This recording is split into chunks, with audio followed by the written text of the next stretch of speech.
پاکی ہوتی ہے یا خرابی ہوتی ہے، جس کا ذکر سورہ مائدہ میں فرمایا، سورہ مائدہ آیت نمبر 4 اور 5، فرمایا یسألونک ماذا احل لهم قل احل لكم الطیبات، فرمایا یہ سوال کرتے ہیں میرے پیغمبر آپ سے کہ کیا چیز ان کے لیے حلال ہے، کیا حلال ہے؟ اللہ نے فرمایا قل میرے پیغمبر اعلان کیجئے ان کو احل لکم الطیبات،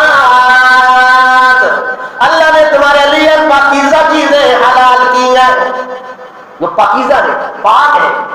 ہم نے عرض کیا نا حلال بھی اللہ نے ذکر کیے ہیں، حرام بھی ذکر کیے ہیں۔